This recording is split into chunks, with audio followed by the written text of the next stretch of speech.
I'm going to talk today about immunization coverage among school children in Allegheny County. And I'd like to thank Steve Forrest, who's our epidemiologist, our school immunization survey. So the vaccinations required for school entry are set by the state. And for kindergarten, there's 5 vaccine series.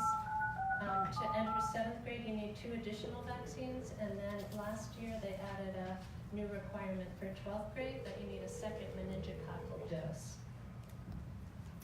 And every year, the Allegheny County Health Department conducts a school immunization survey. We ask for data on the required vaccines for every grade and every school in the county. Previously, we conducted this survey twice a year, once at the beginning of the school year, and then once after the 8-month provisional period in March or April. But last year they changed the provisional period to 5 days, so now we only conduct it once, and that's in December. Every year we write a summary report and post it on the web, and last year we actually posted data for each school on our website. The State Health Department also conducts a school immunization survey, but they only collect data from kindergarten and 7th, and by our regs we have to collect from every grade. So this shows you that in our last school year we had 386 schools, if you look at the bottom right, participating in the survey, and that was actually all but 2 schools in the county. And there were 162,000 children represented, most of them who go to public schools, 83.7%. Last school year, we had 96.3% of the children vaccinated for all the required vaccines.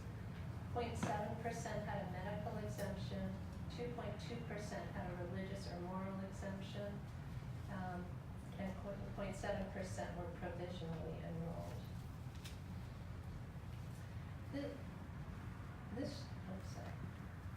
This shows you the trends in the percentage of students who had all the required vaccines over the past 8 years, and you can see that there's been a slight decrease from 92 to 97.2% in the 2010 to 11 school year, down to 96.3 last year.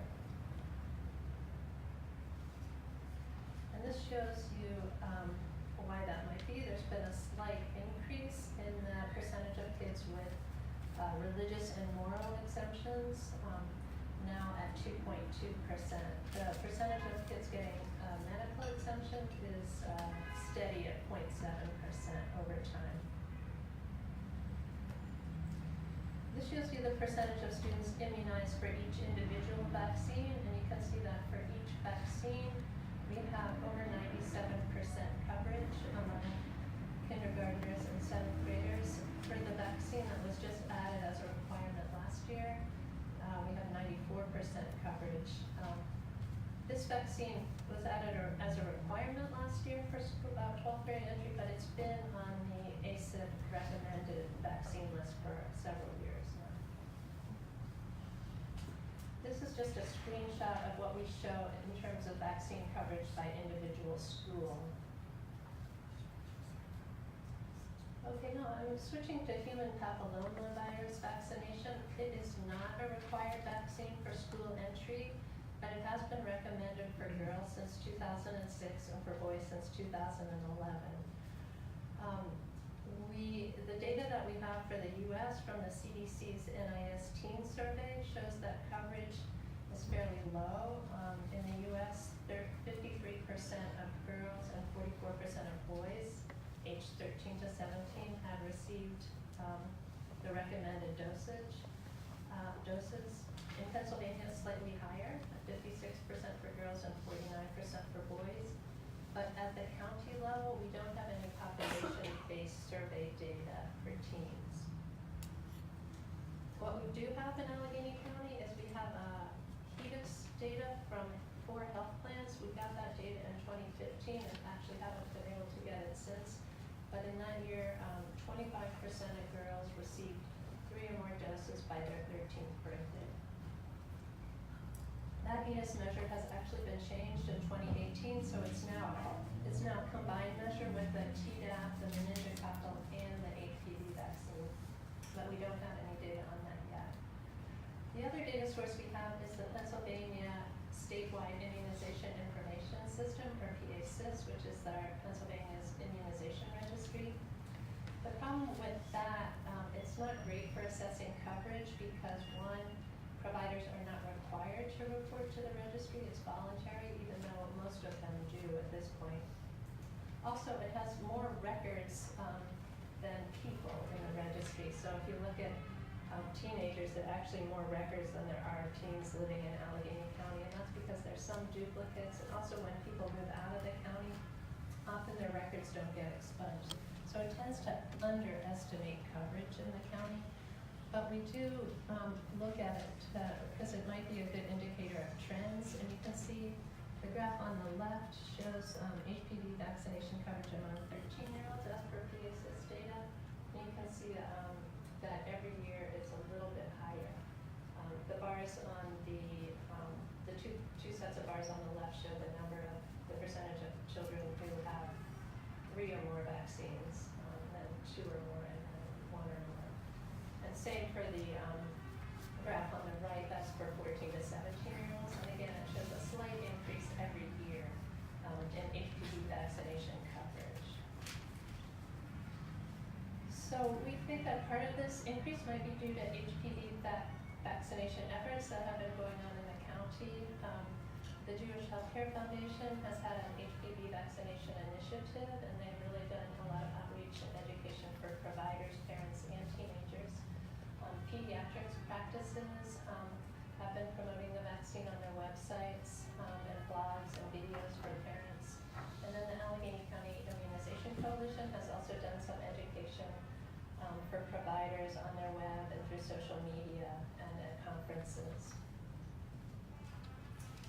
So even though the vaccine is not required for school entry, we thought that the school immunization survey would be a good means of assessing coverage.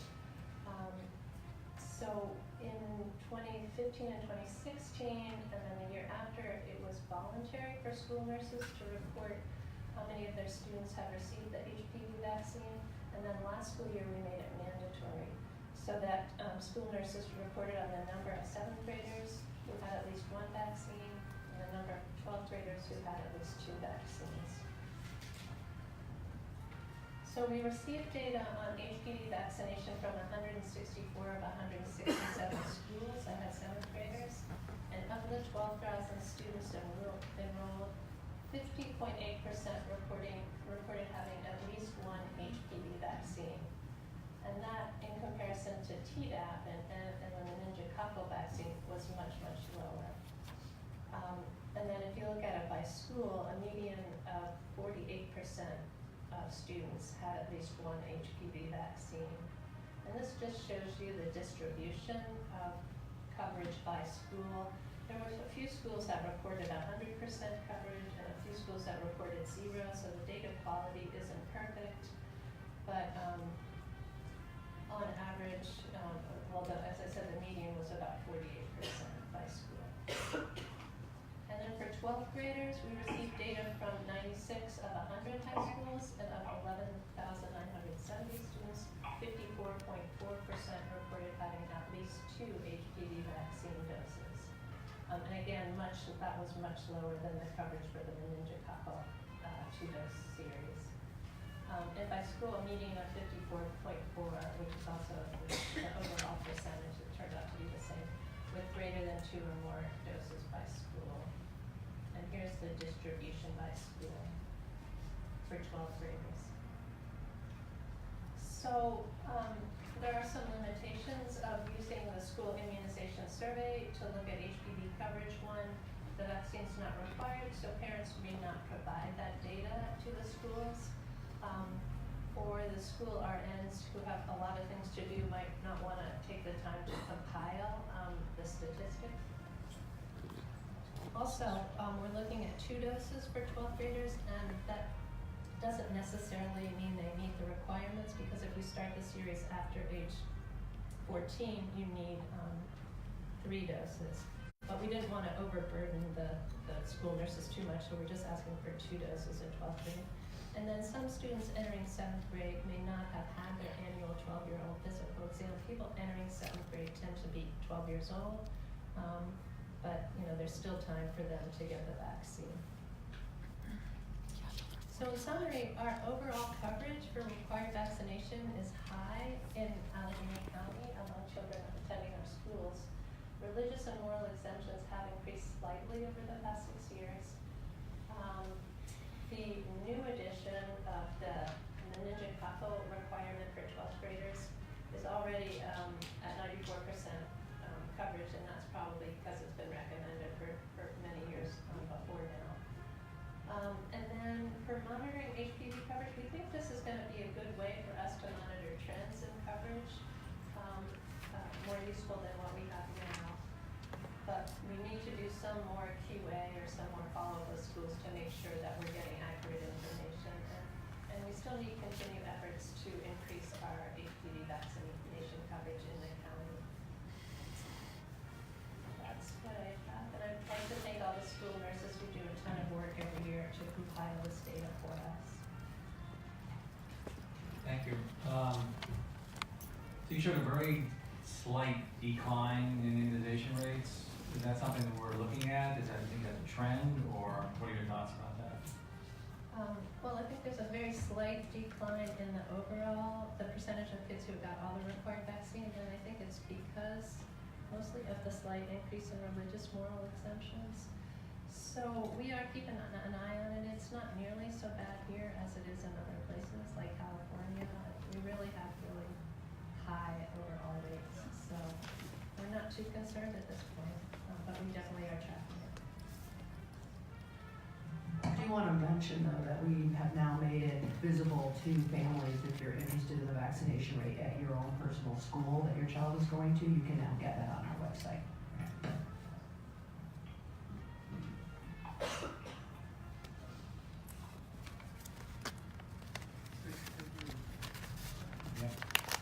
Could you comment on the protective role of HPV in head and neck cancers? Is that just for our information as a board?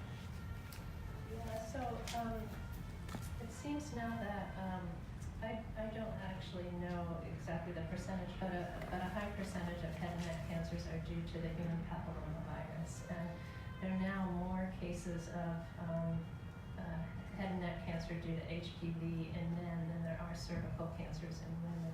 So we think it's really important for both boys and girls to be getting this vaccine. So it's not just cervical cancer, there's a whole host of other cancers that are caused by the HPV virus, and that's why we think it's especially important to get this vaccine.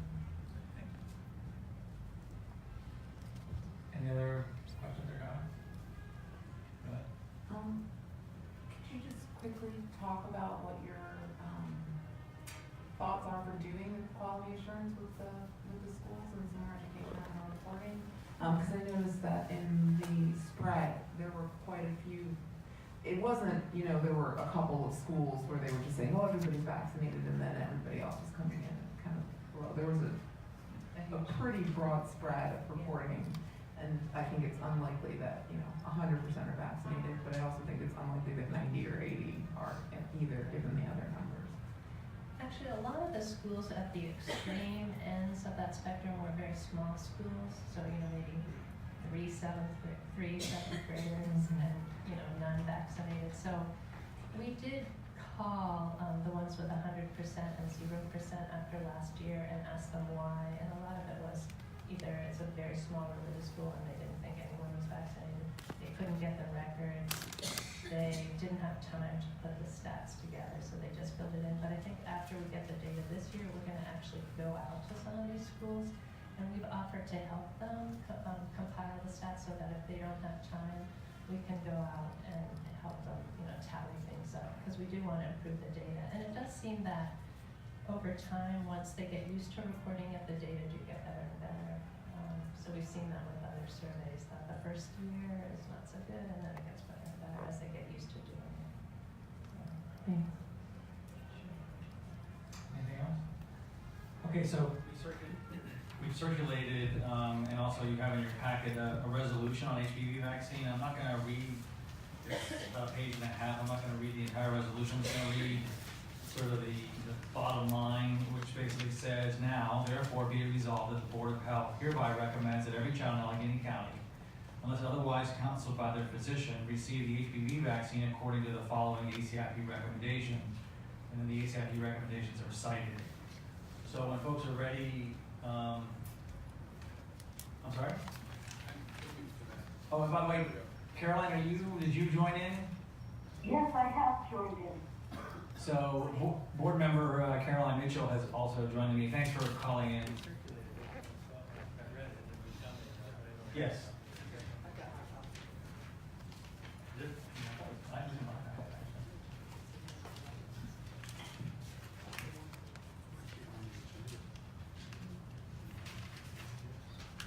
So when folks are ready for a motion, that would be great.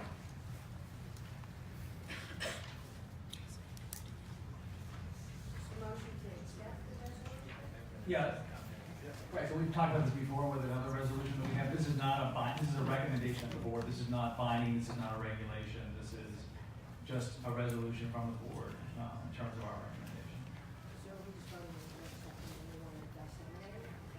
Well, Turn your mic on, please, I can't hear you. The idea is to vote on it as a resolution of the Board of Health. Oh, that's easy. So it's not binding. Right. I'd like to propose the resolution to accept this document. Second? Yes, I second. Point of order question, if you, I'm sorry, this is not an interactive session. Any other? sorry, is the, a point of order question? Sorry, this is not an interactive A session. question on a point of order, This is please. not a interactive section, please sit down. and You're we'll have to prejudging my ask you to question on a point of move. order. This is not You're a prejudging- question and answer period. Is the public not entitled This to, is not a question and answer is the period. public not entitled This to is not an answer, question and answer period. is the Please public sit entitled down. to comment with unlimited time on motions No, made that go to the answer vote to is the board? not.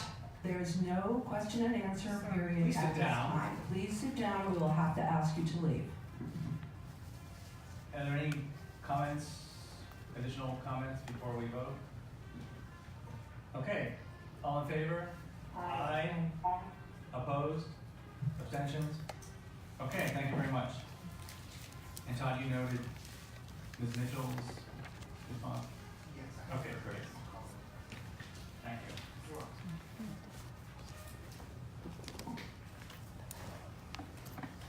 Okay, so we're moving on to the next item, which is health and all policy. Hannah Hardy, for that.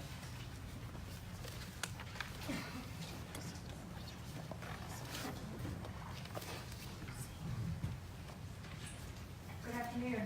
I do have some slides to present, so while Todd pulls that up, my name is Hannah Hardy, and I am the manager for the Chronic Disease Prevention Program here at the Health Department. What I'm gonna present about today is work that we're really doing department-wide. A lot of it has been done in partnership with my program, but then also other folks in the department, in the Bureau of Policy and several other departments. So what I'd like to do is to provide you with a very brief overview about how we are using health and all policies to improve overall health outcomes here in Allegheny County.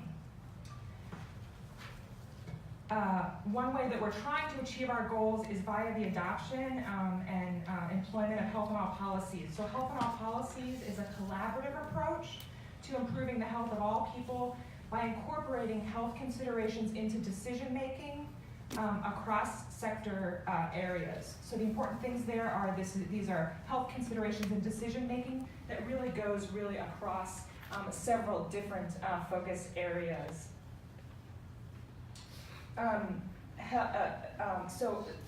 To ensure that health is being considered through the decision-making process, this gives us a way to continually ask the question, how does a prospective decision impact health and health equity? Ultimately, health and all policies are intended to be very upstream, they are intended to be comprehensive, and to enable us to work with other sectors as a group to improve our health outcomes.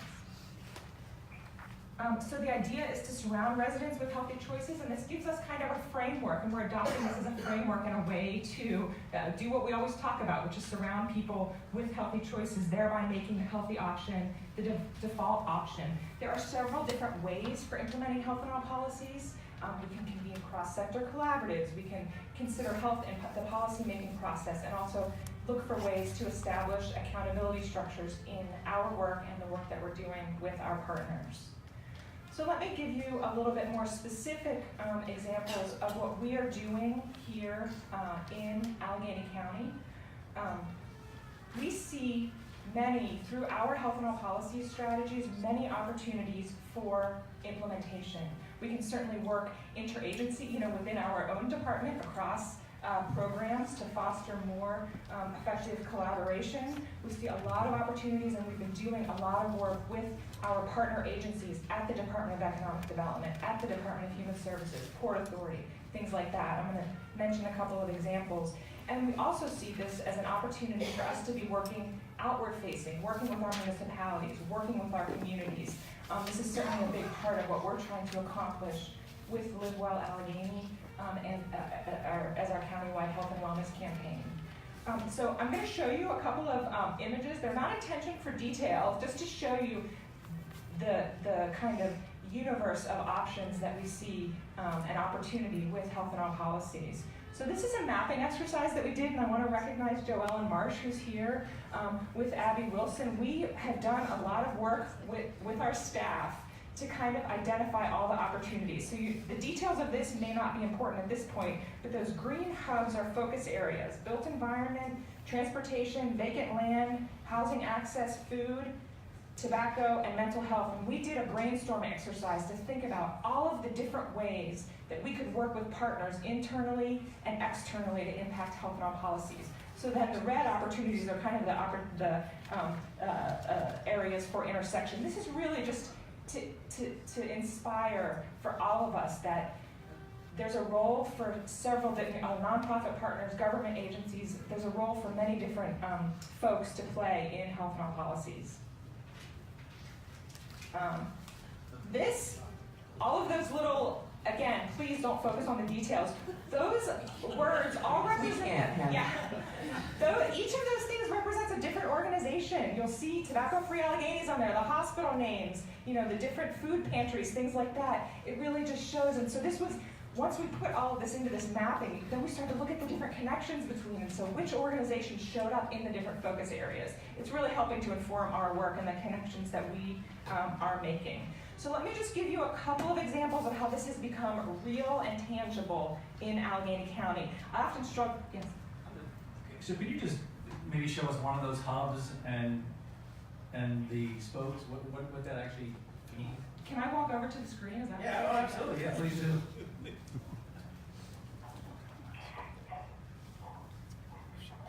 Okay, so this is our vacant land spoke. So you think about the connections between health and vacant and blighted land, and there's a lot of, we know that empirically, vacant and blighted land impacts our physical health. So these are all organizations, Grounded, which was formerly known as GTEC. There's several different land banks that are in Allegheny County that are working on vacant and blighted land. Still United is called out. They have a community land bank. So this is a way for all of those folks that are around vacant and blighted land, how they're connected. But you can see a connection up here to some of the other focus areas. So this one is transportation. So some of those folks are also working on increasing physical activity opportunities in their communities. And it's all connected. So say we're working with a specific community on vacant and blighted land, some of those interventions may also improve physical activity. If the community is safer and there's, if there's less vacant and blighted land, it might be more possible for kids to walk to school. A parent might feel safer to let them do that. So they're all kind of connected. So it's just to illustrate the connections and the opportunities. Thank you for humoring me with that.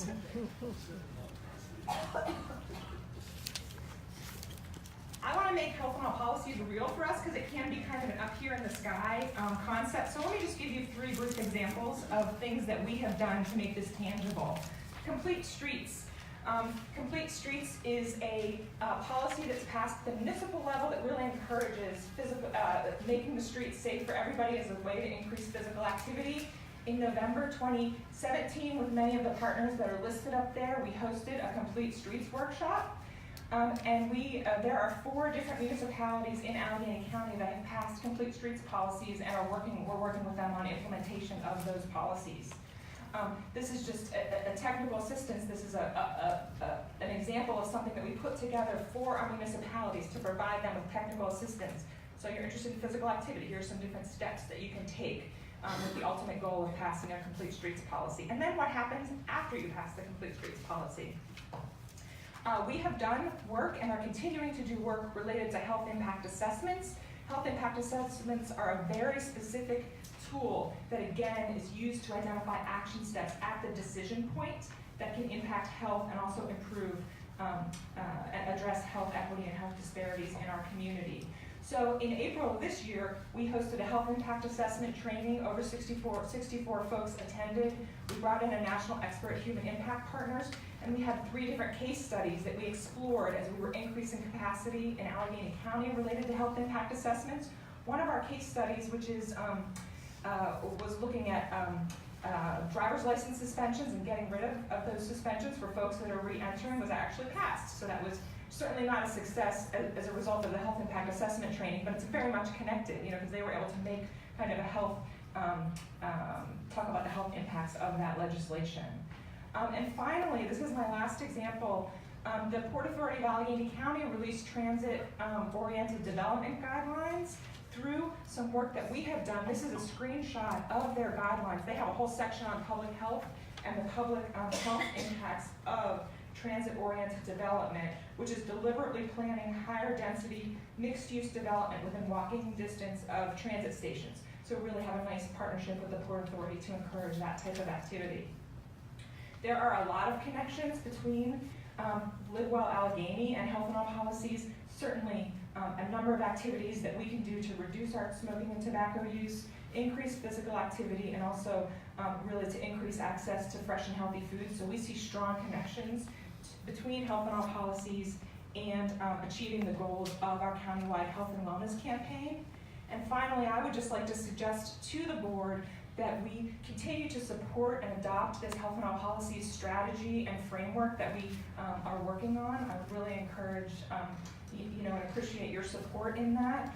We would also like to continue using health and all policies as a way that we're working with our Live Well Allegheny partners, because certainly there's a role that everybody can play in making Allegheny County the healthiest county. And then also continue a close partnership with the policy agenda that comes out of the Plan for Healthier Allegheny, and also our internal strategic planning. There certainly is a lot that we can do internally to promote health and all policies here in Allegheny County. So thank you for your time. Yes. Okay, that's better. One question. I know what you do from Tobacco Free Allegheny County. Well, we have it on our websites. We hear it here. It doesn't always get published so that the normal public sees this, but there are a lot of publications that come out of each community, quarterly, annually, or monthly, depending on what community you live in. And the Council of Governments, which are north-south, you understand what I'm talking about. You could probably get one of your articles or one of your things on any subject you want to talk about into those publications that go out that the community send out. And if I can help you with that, I'd be more than glad to do that. I appreciate that. And if I could just mention that Dr. Hacker just signed yesterday letters to go to the Council of Governments, sending them information about our Live Well Allegheny Community Impact Report. But I hear you in terms of that back and forth. Yes, Well, they're very important. I'm involved with those, and Thank you. I can help you do that. I didn't realize it. No, I will reach out to you on that specifically because a personal connection is always best. Thank you. Okay, thank you. Yes. All those slides that we could not really see, will they be up on the health department website, on the county website? Or can you email it to us? Of course, we can also it's also probably on the Live Well website too, so we can put it up there too. But I think people were fascinated. We talked about displaying this. I think people are fascinated. I mean, you probably know we have something like over 2,500 nonprofits in Allegheny County, and they tend to focus in certain sectors, but it's hard to know. And I think our programs have really tried to outreach and connect with all of those different sectors to try to move our goals forward. We could probably do the same thing for our lead program or something else like that, you know, because we do have to work with we absolutely, it's critical that we work with all of these different organizations. It's a fascinating exercise, and we can share this, and I do need to recognize Joelle and Marsh, who really put that together for us. It was it really changed our thinking about how we're working. Sure. Oftentimes, these issues are referred to as in the context of the social determinants of health.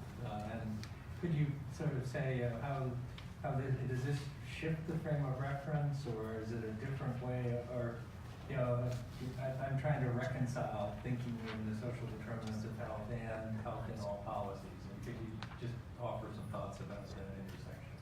I can. The way that we're taught, I think that health and all policies gives us an easier way to talk about those social determinants of health with our partners.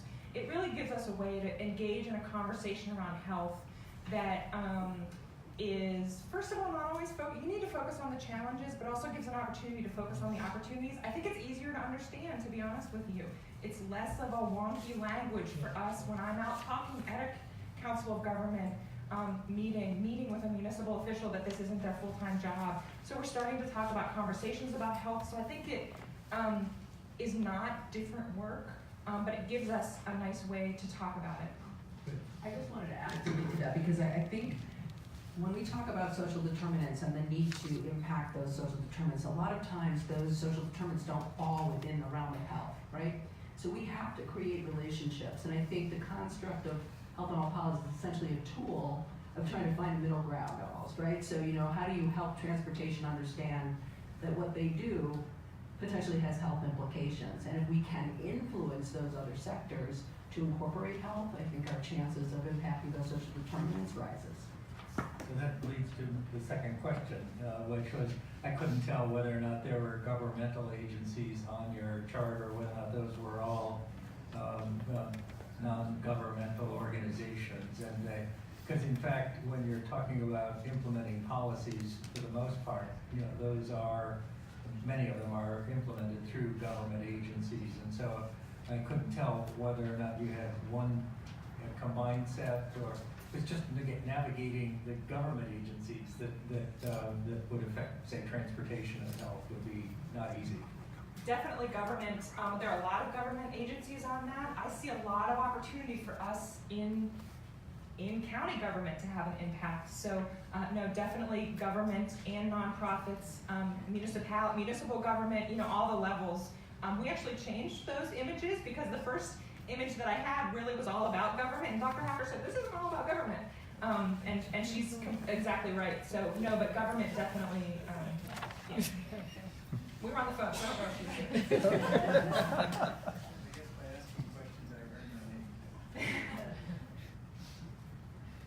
I appreciate your attention to this thing.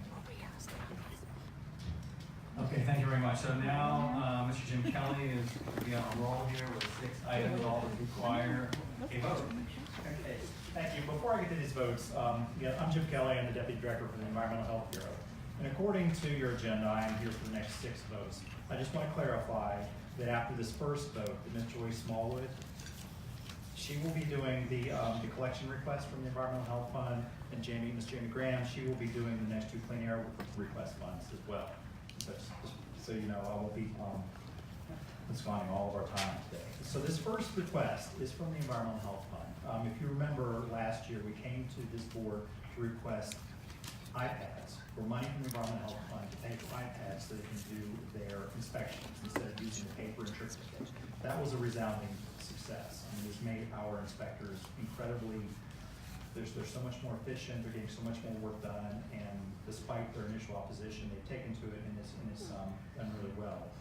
So we have 2 issues with those iPads. Now, one, they're just not protected. And so we need some type of protective case. And the other thing is, we're not fully using the full capability of the iPad. So we need keyboards so they can use these as portable workstations. And so we realized they can, instead of having to come back to the office, log into the laptop, that they have these little keyboards, they can use them for much more. So we can expand that use. And so we've researched and we found some industrial strength cases with keyboards in them. And keep in mind, these are plumbers, and so they're out 365 days of the year, in winter, in the summer. They're in trenches with water, they're climbing ladders, and they're taking these iPads with them, so we need to protect them. So far, we've been fairly lucky. We haven't had too many breakdowns or any damages to the iPads. So this Clean Air Fund request is for these specialized industrial strength Environmental health cases. fund. Just wanted to clarify, it's the environmental health fund. Yeah, I'm sorry. It is the Environmental Health Fund for these iPads. In addition, we have some charging adapters that we need to purchase as well. And we probably won't use the full $4,500, but we just want to make sure that we have this enough money to cover all of our needs. Okay, so I'm requesting votes. Questions or comments? Have a motion? I'm sorry, were you about to make a comment? No, I was gonna make a motion. Everyone else make it do it. Okay, go ahead. Just a motion to approve. All in favor? Opposed? Aye. Okay, thank you. Okay, thank you. And Ms. Joy Smallwood, she'll be presenting the next environmental health request.